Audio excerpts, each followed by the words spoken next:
welcome to another episode of Gaming the System.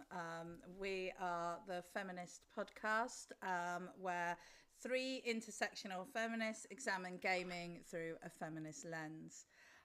We're your hosts, and I'm Jem, and we have Alex. Hello. And Hi. Matt. Hello, everyone.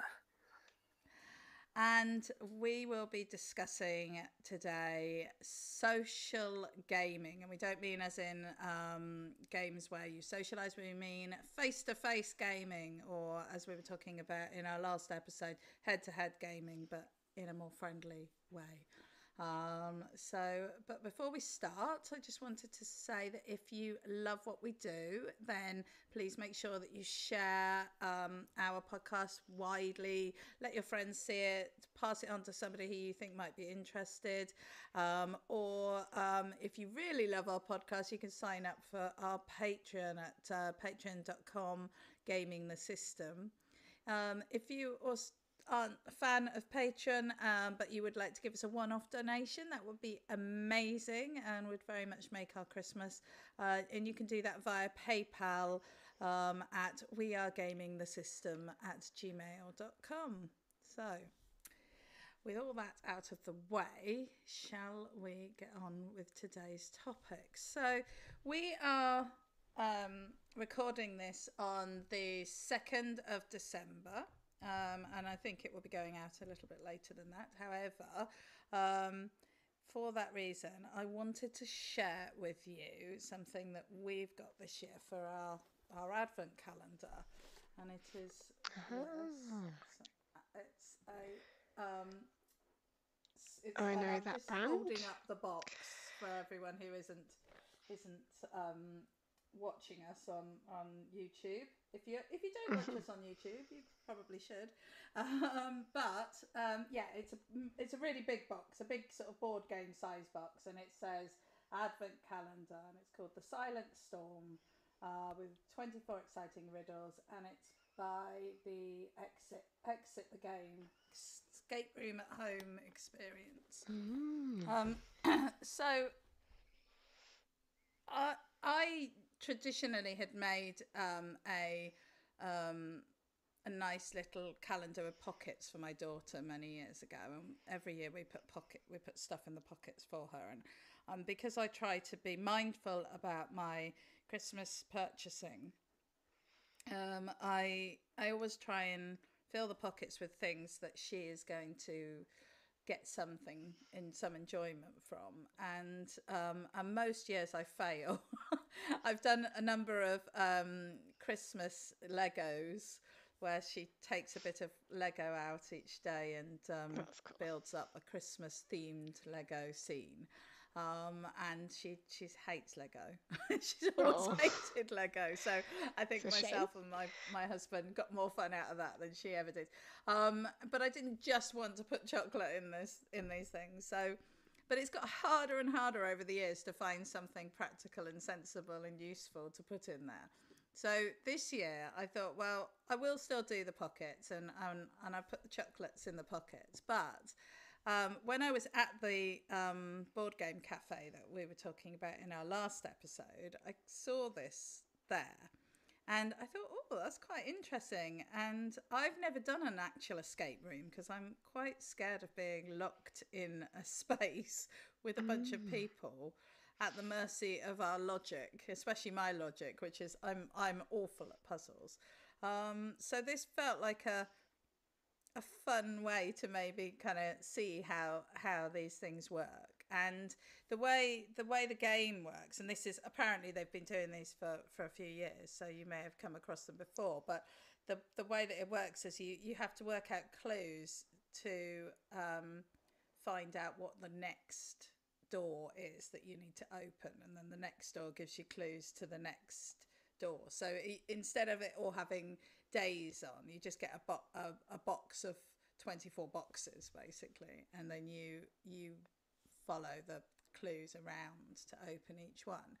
And we've just done 2 doors of this so far, and it's been so much fun and so engaging, and yeah, definitely a a really fun game. So, with all of that in mind, I was wondering what your um, most interesting advent calendars have been in past years. And it doesn't matter if it's just an awesome picture or, whatever. Do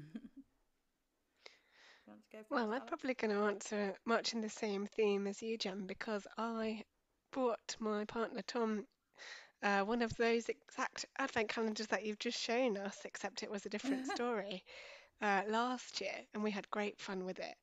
Um, in that one, we had to discover or find Santa's golden book, which had the list of all the, um, I think it was all the children that were getting presents. I'm not exactly sure, but something along those lines.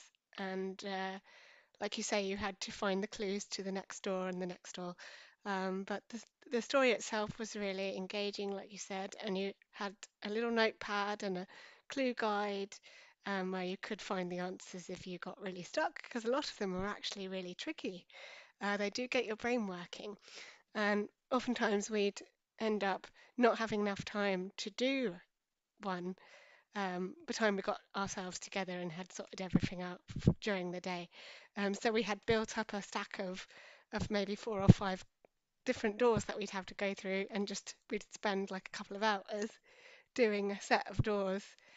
Because they do take up a lot of time. It's not just, oh, yeah, we've done that one, on to the next one.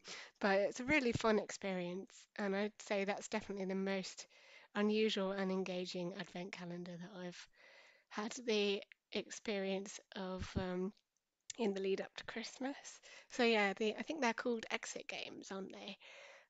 Definitely worth a look.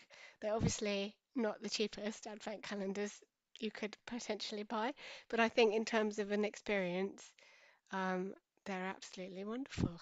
I really enjoyed it.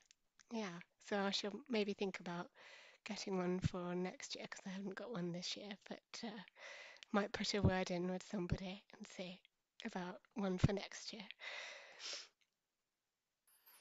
Yeah, I've never been a particularly Christmassy person, so I don't invest much into uh, stuff like advent calendars.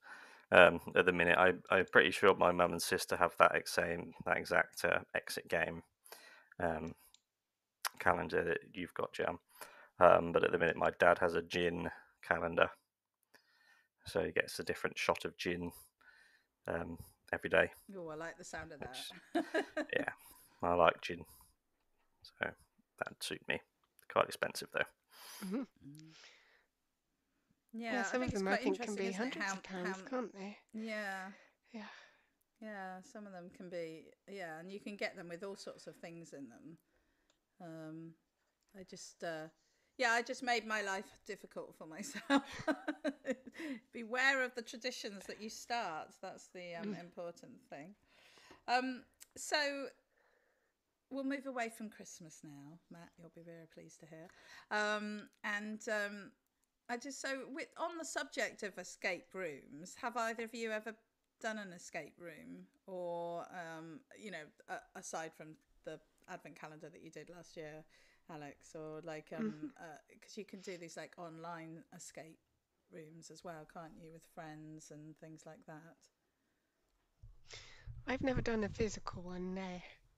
Um, I think I've always been interested in doing one, but just never had the occasion to, because obviously you'd need a group of people who you are up for doing it as well. And then, but there's all sorts of different ones available in various locations. The other thing I have to factor in, obviously, to sound like a broken record for any regular listeners, is accessibility as well.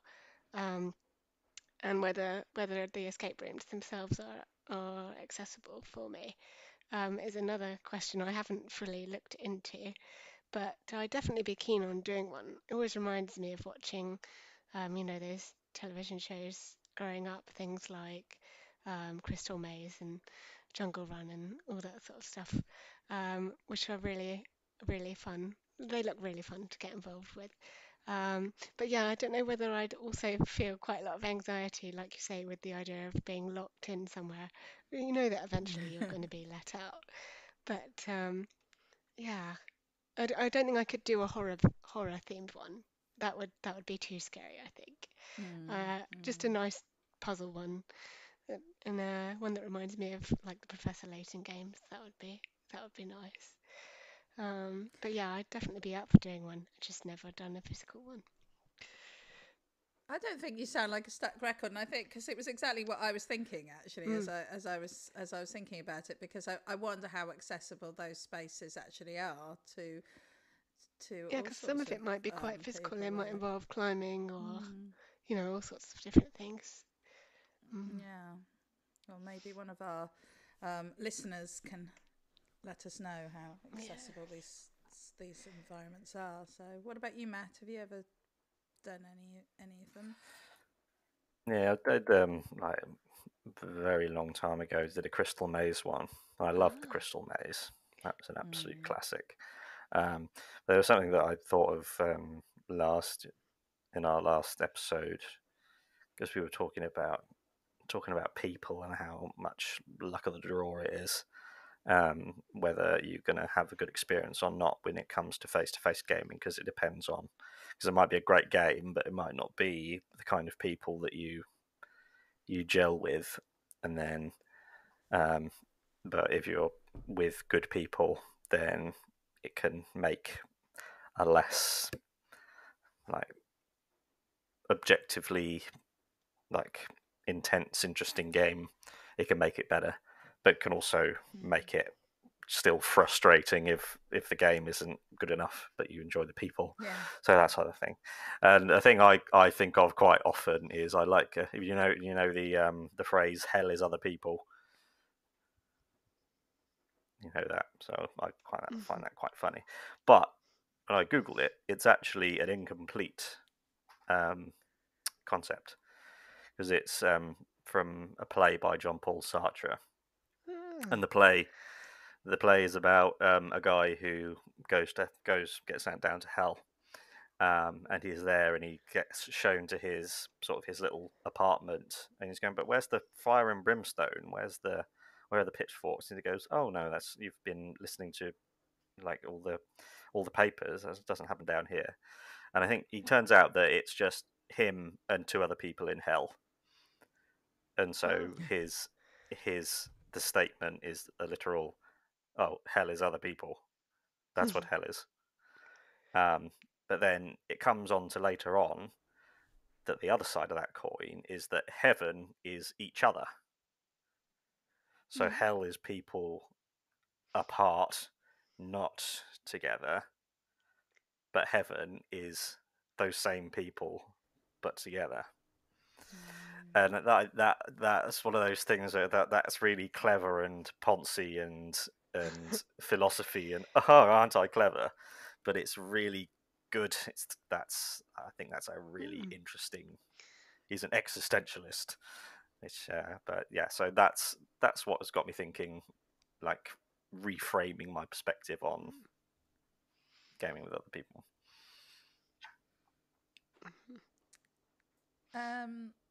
That's really interesting, actually. That's made me think a little bit about oh gosh, what's it called? Laser Quest. And Yeah. like when you go and play Laser Quest, I've only played it a couple of times, but my daughter went through a phase of where everyone at her school was having Laser Quest parties for their birthday, so I had to go and watch quite a few, and if there's not enough people in your group, then to fill the space, then you just get other random people in, and so that's one of those games where you just turn up and you don't know who you're necessarily going to be playing with. I mean, if you're in a big group, you can make it so it's two teams of your people, but you have to be about 24 people, I think, for that to work in some places. So sometimes you might turn up and you might be basically a team of like guys going out for a work stew, and there's a bunch of like 8-year-olds having their birthday party on the other team.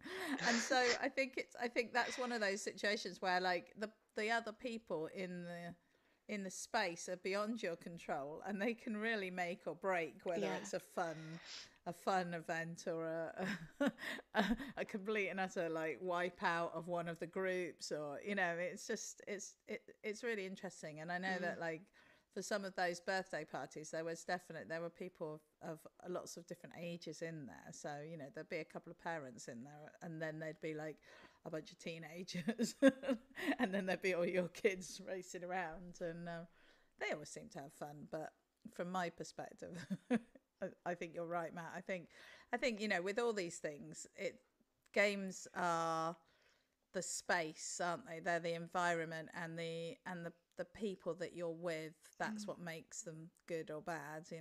If you're going to do something sociable. So I remember sorry, I was just going to jump in and say I have actually done Laser Quest before in university, and once my energy ran out, it became a sort of I'm just going to stay here and hide kind of experience, because obviously it's quite physical and involves a lot of running around.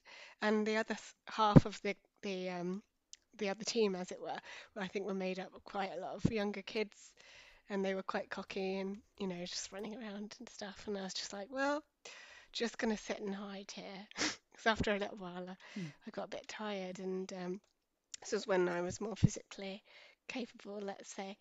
Um, and then I think, actually, thinking about it, I have also done a similar thing, which was paintball, and that was in secondary school for a birthday party. And that was actually more traumatic because I obviously wasn't very good at it for various reasons, and got shot in the mouth with a paintball. It came like not actually through the mask, but like it hit my yeah. face, and I could taste pain. And I got Oh, obviously quite a lot of bruises on my arms. You get the little round like pellet bruises, and the guns were really heavy. And also yeah. running around in the woods with a heavy gun is not not my idea of a fun time. But No. the company I was with, like my friends whose it was a birthday party again. Um, it was great spending time with them, but the actual environment and what we had to do was not a fun experience for me, physically No. speaking. No. And there were physical repercussions for the following days with all the bruises. But yeah, Mm. so mixed experiences, I think I would say. Um, Definitely strange, but yeah, not ones I'd be jumping up to go and do again soon. I don't No. think. No. Fair enough. No, I've never done. Yeah, I've never done paintballing. That No, just scares it's me not too not much. fun. What about you, Matt? Have you Yeah. ever done paintballing or laser Yeah, I've done quest? both of them a while ago, a very long time ago, and yeah, it was fun enough at the time. Yeah. But it's one of the things you look back a bit older and you go, oh, there's all that running Yeah. and all that, Too much. It's all just too that Far too much. much, like Yeah. rubbish. far too And energetic. I am so much more discerning now about what I choose to Yeah. invest my energy in. Um, and that's partially why I've always done solo gaming stuff. Is because a PlayStation is reliable. Mm. A PlayStation consoles will always give you. You can show up and they'll give you the experience that you're looking for. Mm. Whereas in-person gaming, it's a completely different kind of experience, and so it it there's a lot more uncertainty and risk involved to because it could be a great experience, but equally it could be a draining experience that takes things from you as opposed to rejuvenating you, which is what you can rely on, say, a PlayStation to do. But there is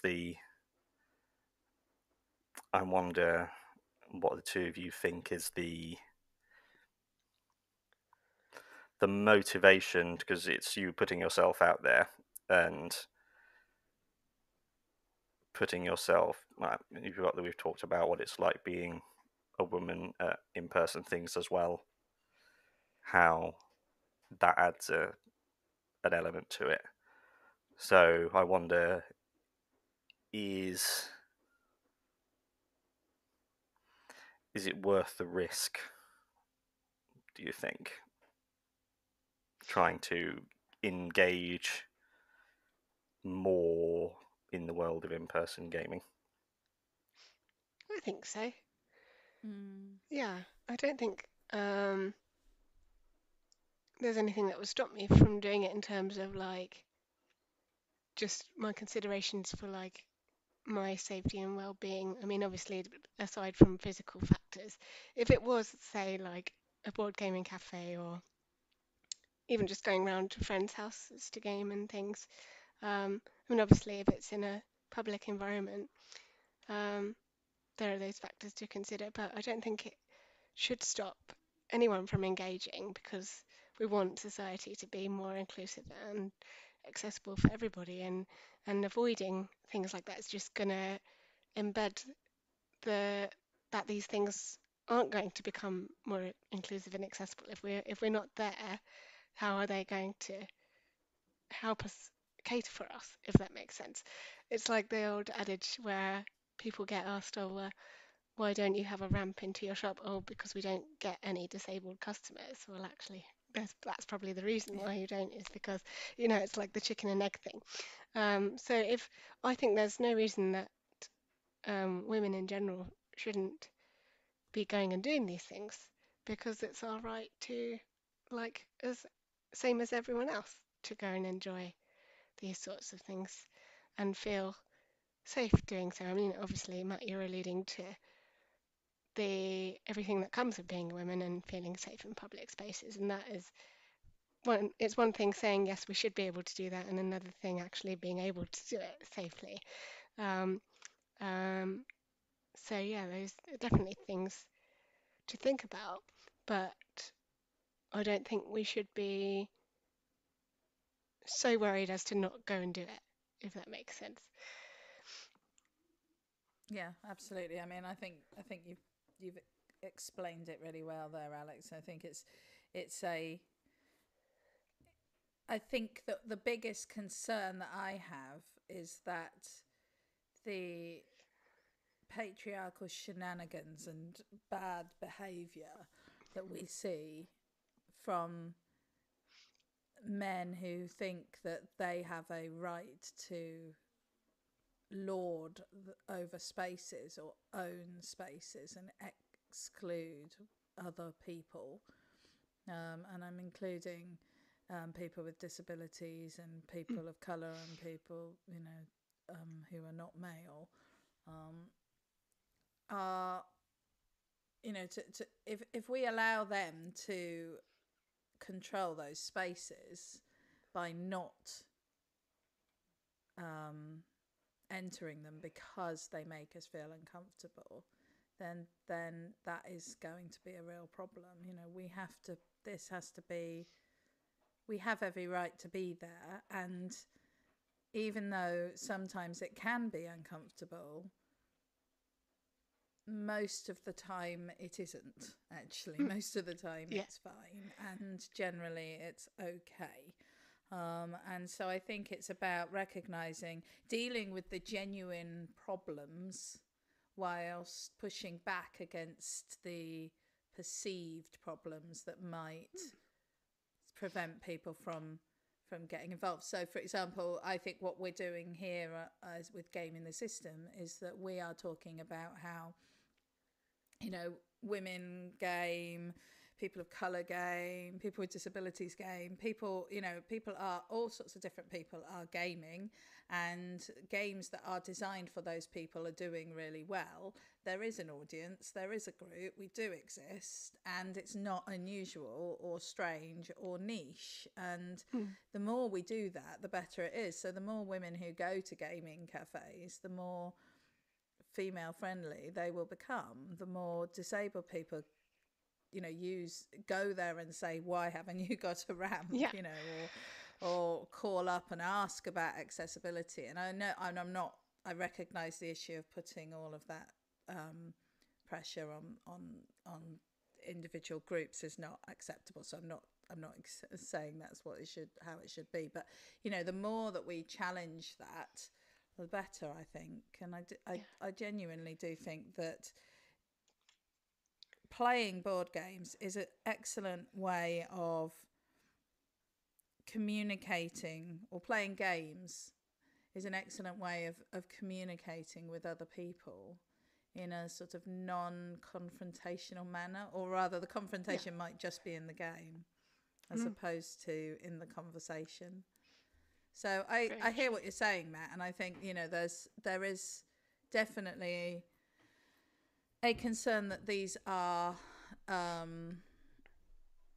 spaces that are not necessarily friendly to non-male players, but I think that is changing. And I think, you know, I've seen plenty of pictures of my female friends going to axe throwing sessions. You know, there's all these indoor places now where you can do axe throwing and golf, mini golf and stuff, and I've seen just as many pictures of my female friends going out for a night doing that as I have my male friends. And I think it probably wasn't that many years ago that it would have just been a lads' night out. Yeah, I think you just have to push You back. could almost Don't apply the same thinking to like spaces like the gym or like a leisure centre, where you're playing other types of games in sports, I suppose. And then also, I think it does remind me, this conversation, of the episode we did about gaming in pubs. I think we had some very similar discussions there. So if that's piqued anyone's interest, do feel free to search back through our catalogue and go and listen. But yeah, I definitely think you could apply similar thoughts to those sorts of places as well. Yeah, I think it's another place where, unfortunately, it needs a sizable amount of women to be the first people through the door to break the door open. So rather than something being 100% male, women go in deliberately to make it 15% female, and then that's a beachhead for more women to come in.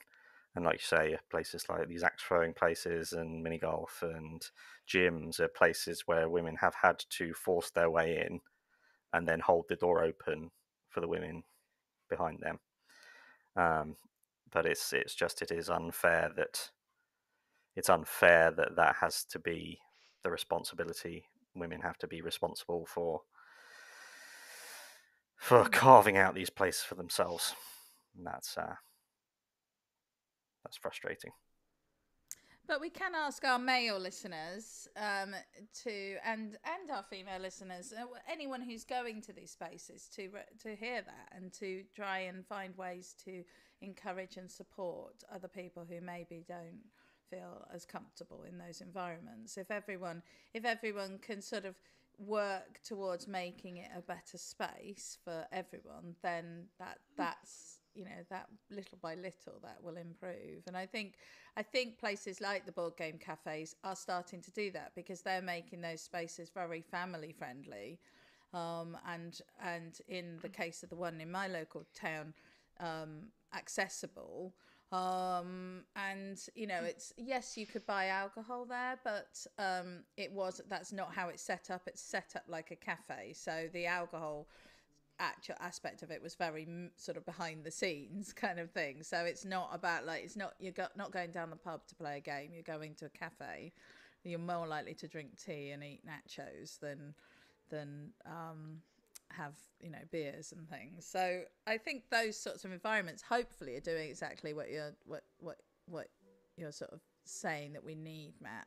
And I look forward to seeing them on sort of all the high streets, really, because I think there is definitely space for that. Okay, well, we're nearly done for today, but I did want to ask you whether you think that that gaming in this kind of social way, this face-to-face way, whether it be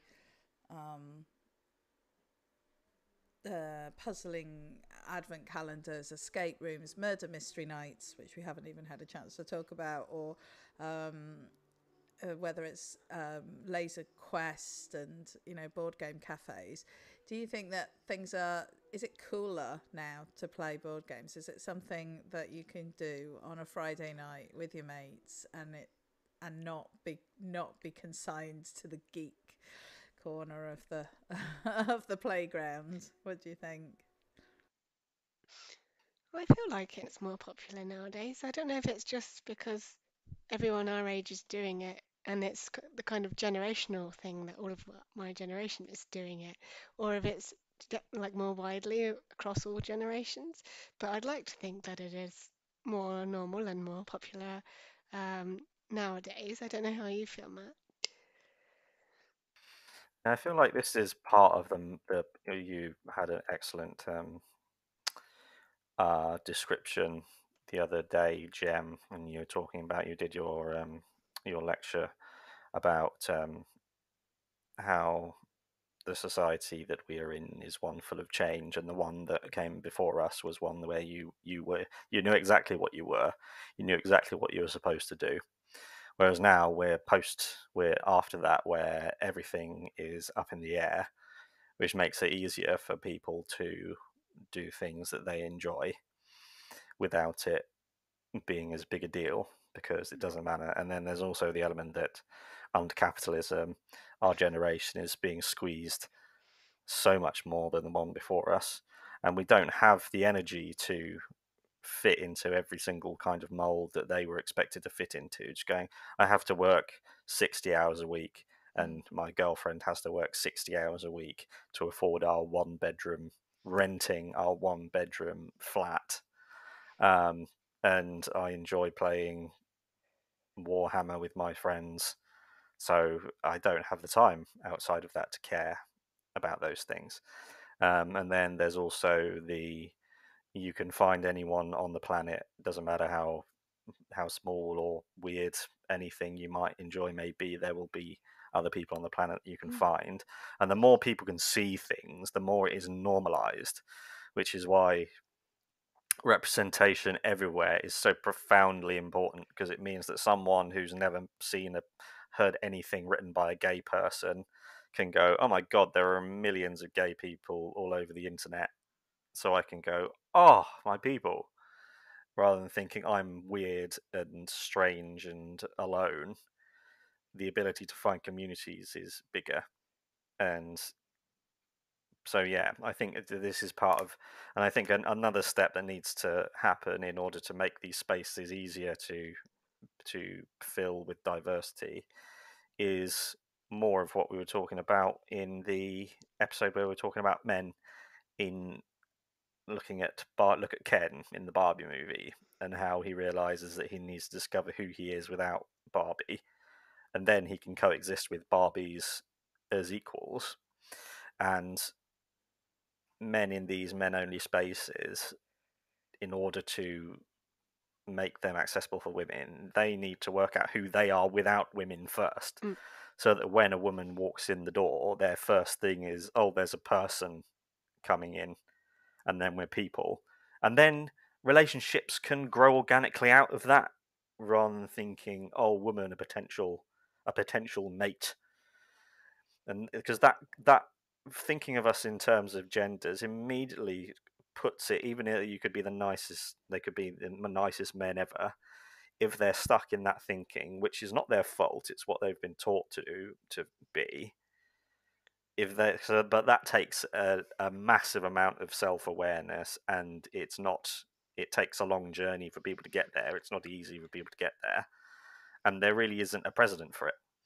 So I hope that is the next stage in terms of gender relationships in these places, because just it's the pressure as well, the amount of pressure that the patriarchy crushes down on everyone to fit into its mold it's devastating in every way. And just if you can just get out from not thinking in those terms anymore, we can be so much more relaxed. And that's all I want for everyone. I just want everyone to be relaxed and enjoy themselves. And yeah, that's what I think. Thanks, Matt. That was really interesting and insightful.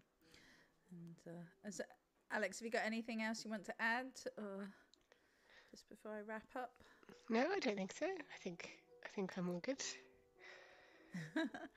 Fab. Well, I hope that this has I could hear the you. piano music.